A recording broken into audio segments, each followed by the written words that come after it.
Ahoj a vítaj v ďalšej časti. Tak a teraz už vieme, ako sa program rozhoduje. Ale vieš, čo ešte programy dokážu? Opakovať niečo znova a znova. Úplne automaticky. A presne na to slúžia cykly. Predstav si, že chceš 10 krát napísať Učím sa Python. Môžeš to urobiť 10 krát ručne. Napríklad print Učím sa Python. A teraz by sme to mohli kopírovať Ctrl+D a takto si to skopírujeme. No ale aj tak, kebyže ich máme urobiť 1000, tak neviem. Je to ako umývať riad bez špongie. Funguje to, ale bolí to. V Pythone to urobíme oveľa lepšie. Pomocou cyklu while. Slovo while znamená kým. A teda, kým platí nejaká podmienka, opakuj blok kódu. Ja si sem vložím takýto kód, takýto program a poďme si to teraz celé rozobrať. Pretože viem, že keď ho vidíš prvýkrát, môže sa ti zdať trochu zvláštny.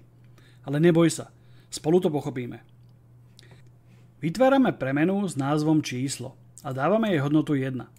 Inými slovami, začíname počítať od jednotky. No a teraz prichádza náš cyklus. Slovo while znamená, kým platí, že číslo je menšie alebo rovné 5. Takže program sa pozrie na číslo a je to jednotka. Je 1 menšie ako 5? Áno. Tak ideme dnu. Vykonávame, čo je vo vnútri, v tele. Všetko, čo je v tele, je odsadené o 4 medzery alebo o jeden tabulátor. No a vo vnútri je print, hodnota je číslo. Program vypíše, hodnota je 1. A teraz pozor, toto je veľmi dôležitý riadok, ktorý sa na prvý pohľad tvári čudne. Číslo rovná sa číslo plus 1. Ako môže byť niečo rovné sebe plus 1? V Pythone a vo väčšine jazykov znamená priradiť hodnotu. Takže toto neznamená rovnosť ako v matematike, ale znamená zober aktuálnu hodnotu premenej číslo, pripočítaj k nej jednotku a výsledok ulož späť do čísla.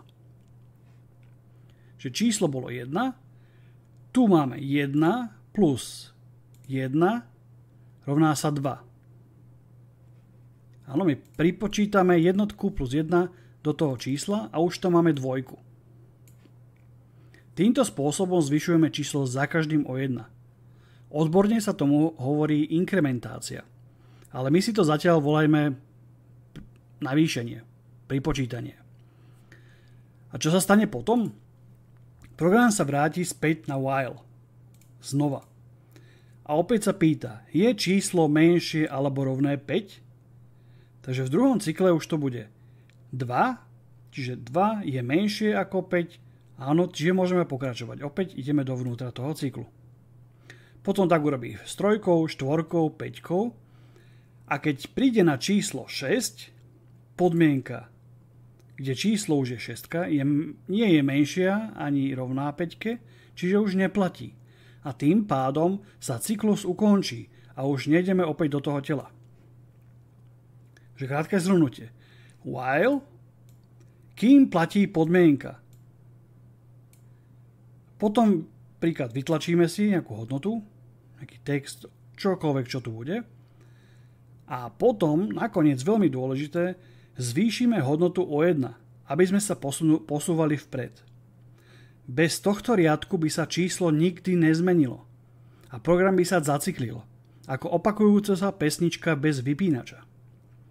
Preto si vždy dávaj pozor, aby si vo vnútri cyklu menil hodnotu premenej.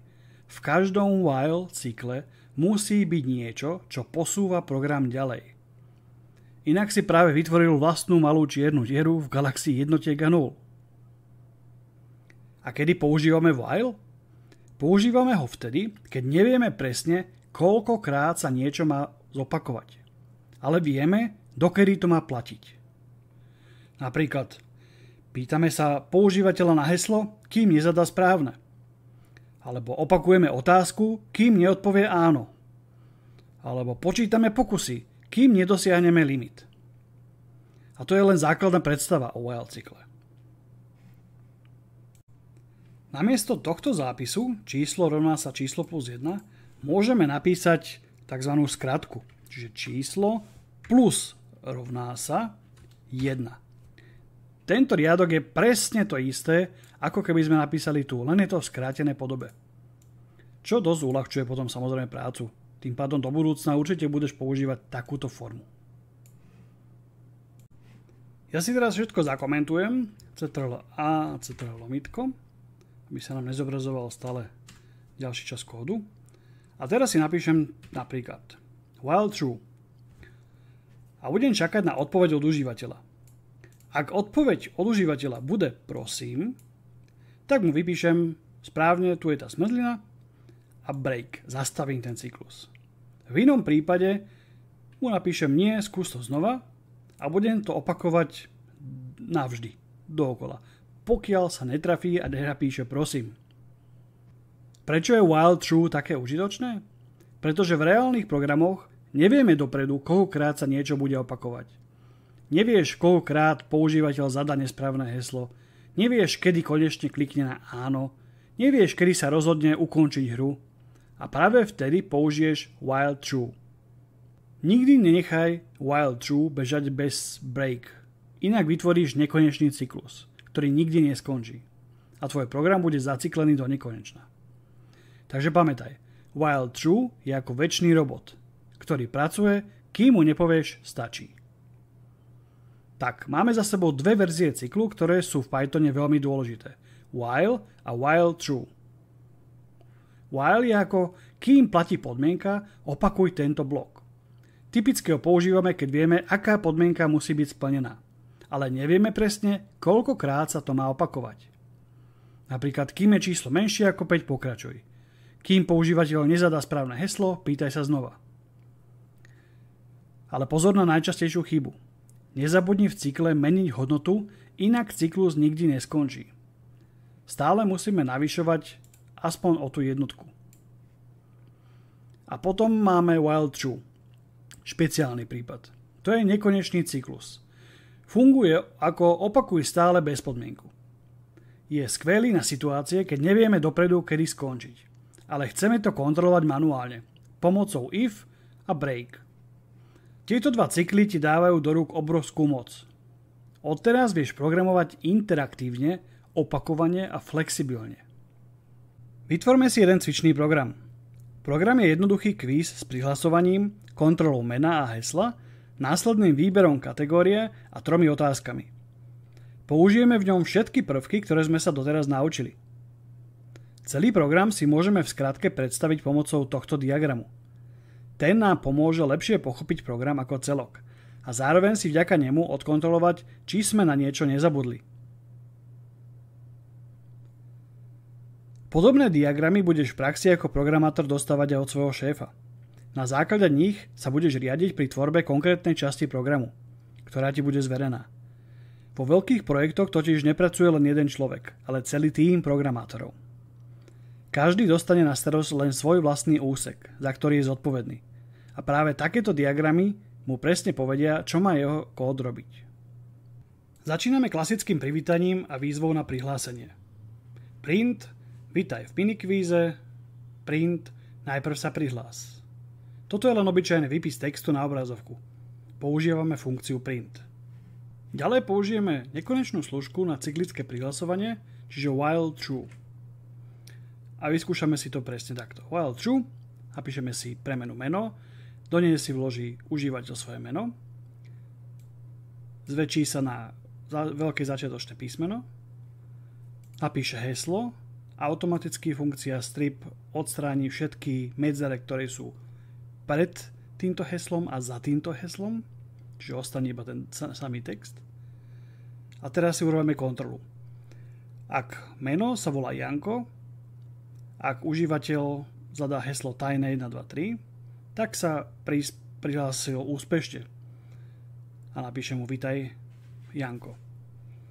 Tým pádom ukončíme túto slučku a môžeme pokračovať ďalej. V prípade, že nezadá správne údaje, tak vypíšeme mu nesprávne meno alebo heslo. Skús znova. Takže keď sme úspešne zdolali podmienku aj mena, aj hesla, tak môžeme vypísať mimo tejto slučky, napríklad kategórie vypísať. Nech si užívateľ zvolí, či chce kvíz ohľadom Pythonu, všeobecné znalosti alebo v rámci zábavy. Vytvoríme si opäť nekonečnú slučku, že while true, aby sme si vždy zvolili iba tú kategóriu, ktorú sme si to zadali. Čiže píšeme while true, napíšeme si voľba, do nej si užívateľ zadá jednotku, dvojku alebo trojku. Ak teda je voľba jednotka, dvojka alebo trojka, tak sa zastaví toto overovanie a môžeme ísť ďalej. Ak nie, do tej doby, pokiaľ nezadá správne číslo, bude sa opakovať táto otázka. Keď sme sa úspešne dostali z nekonečnej slučky, že zadali sme správne číslo 1, 2 alebo 3, tak si môžeme začať riešiť prvé otázky, ak si užívateľ vybral Python.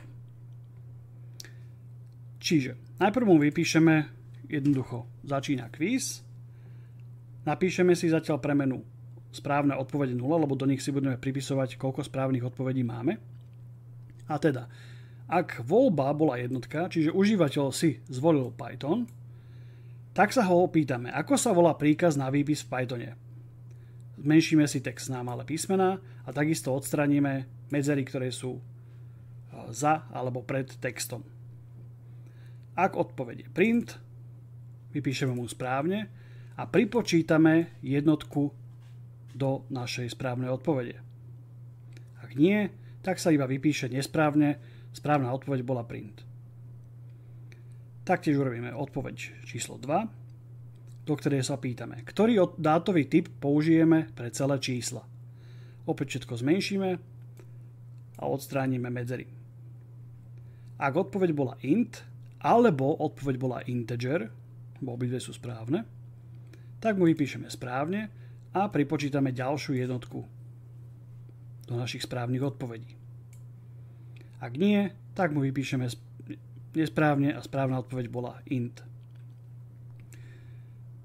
Ďalšou premenou odpoveď 3, že čo znamená if po slovensky. Opäť sme si všetko zmenšili, odstránili sme medzery. Ak bola odpoveď ak, tak je to správne. Opäť si pripočítame jednotku. Ak nesprávne, tak mu povieme, aká bola odpoveď.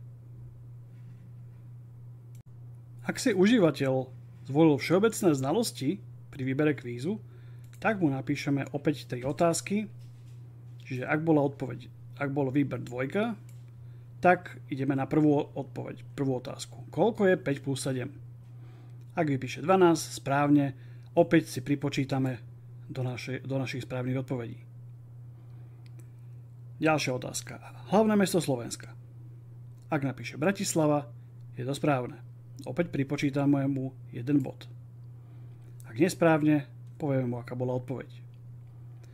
Pri tretej otázke, aký je chemický prvok s označením H?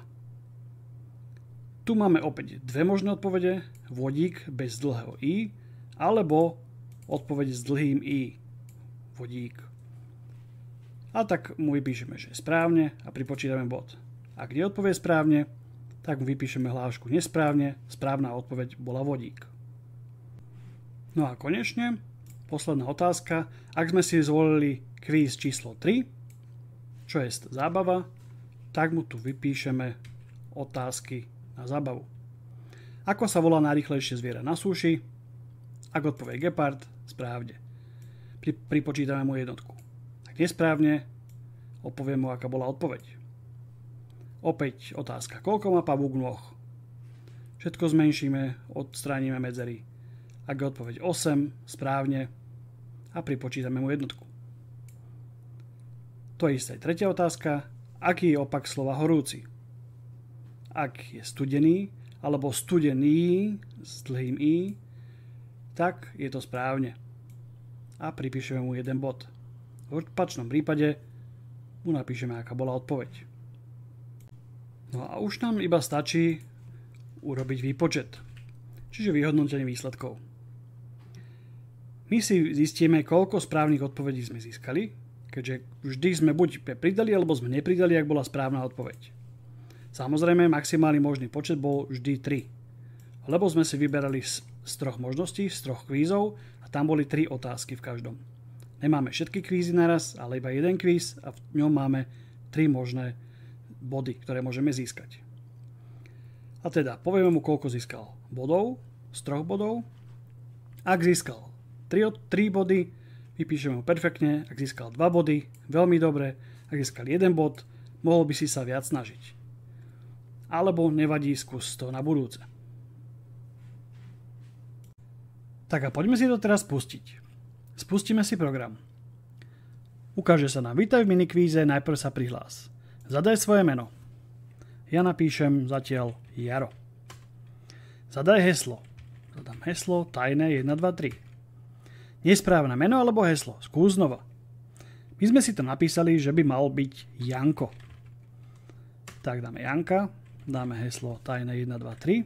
Spustíme a prihlásenie úspešné. Vítaj Janko. Zvol si kategóriu kvízu. Máme napísať 1, 2 alebo 3. My si dáme teraz Python. Enter.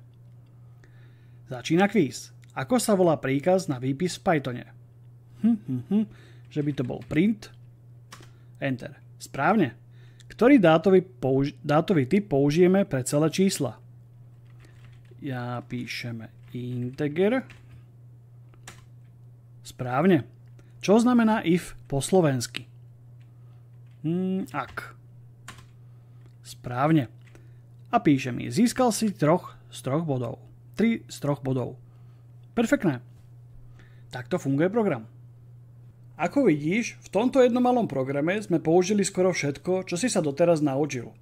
Je to výborný spôsob, ako si vedomosti precvičiť v reálnom kontexte. No a teraz je čas na prestávku. Ak si niečo ešte poriadne nepochopil, pozri si video znova.